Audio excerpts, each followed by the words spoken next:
from east2westmagazine.com. I'm here with Seis. I'm gonna get to know him a bit, talk to him, ask him a couple of questions. So, projects, anything new coming up? Yeah, actually, I'm working on a collaboration album. You know, with a few of these young, hungry artists that I've been able to, been able to run into and feel the energy.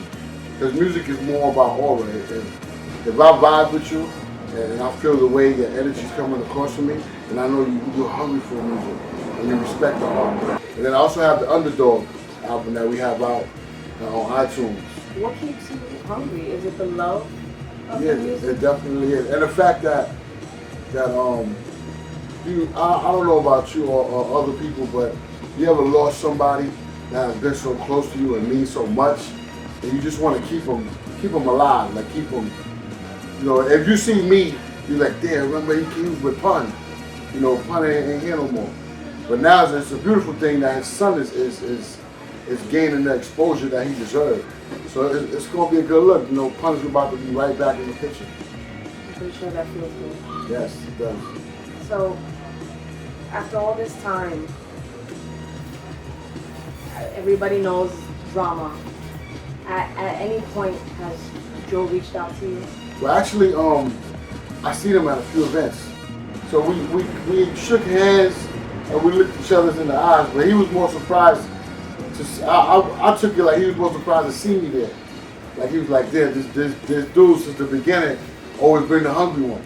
Like he always gonna be in the mix. I feel sad that there aren't many Latinos around. That I don't feel like they're making noise. I feel like you guys were making noise, and you know, then it was like, all right, well, now what's happening now? How do you feel now about the lack of Latinos in the industry? I'm appalled about it. I'm really like at all. Like, why isn't it? You know, I understand that this is black entertainment business, you know, but it's ran by corporate America. It's not about race. It's about who's in charge and who can pull strings. But I'm really shocked. You know, Joel Ortiz, he was the last remaining Latin artist that actually claimed to be a Latin artist. You know, I have a lot of love for Fabulous, but we know about the underground world. There's all kinds of Latin artists that don't do English hip hop, but have a buzz. But when it comes to English hip hop, it's like we don't even exist. I was just really happy when you guys were making all that noise. That's why I find it real sketchy right now. This is the time where everybody's coming back. So why is it that the Spanish artists, the only ones, you know, Pun can't come back, of course, but the rest of the crew is still here. Why can't we come back? You know, I always ask myself, because of the beef, the drama. We're grown men now. The opportunity is there for a lot of stuff. Even the outer crew of the original Terror Squad still hasn't sat down. You know what I mean? Do you keep contact with any of them? Yeah, I actually do. A lot of them through social media, but I see Cuban a lot because that's my brother without the music. You know what I mean? How do you feel about hip hop now? What it's become? It's good. I really do. I listen to it. See, that's one thing. Listen to everybody.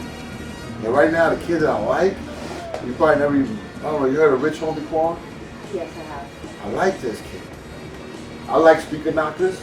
Unfortunately, he passed. That's that. You know, I like that music. You know why I like the South music? Because they show unity. You can see all of them on one track.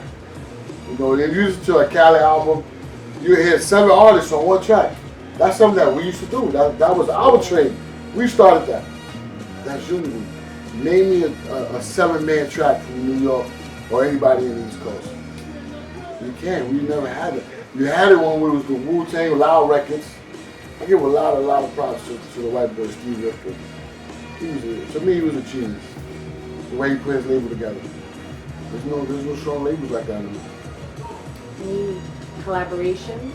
You know, anybody you looking forward to working with? That maybe it's I can't wait for Remy to come on. But I'm actually going to work with her nephew on this new project.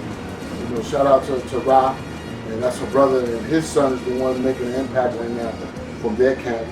I had my, MOP on my album. I always work with the Beatnuts. I love the Beatnuts. Shout out to Les and Juju. And those are my brothers.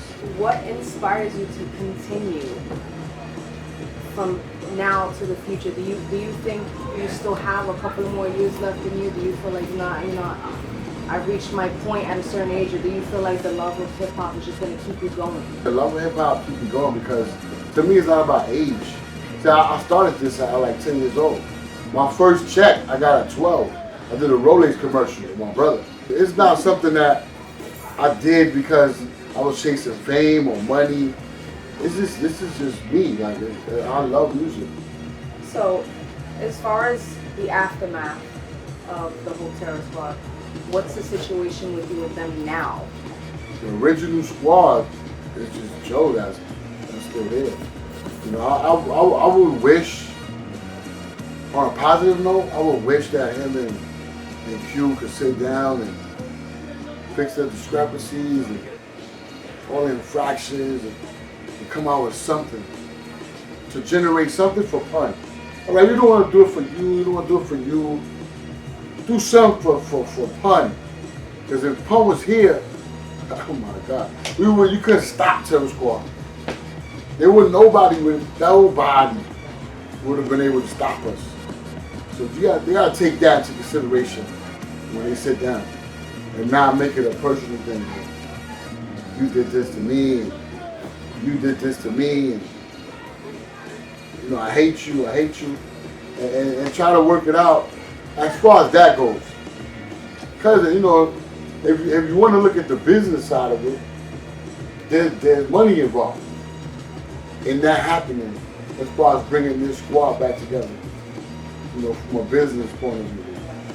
But as far as us being brothers again, how like we was, that's far-fetched. But who knows? The cameras are rolling. The reality shows are out there. Yeah. The tours are waiting. So it's really something that I wish I could set that meeting up. But it's gonna take somebody at a higher point than me to make that happen.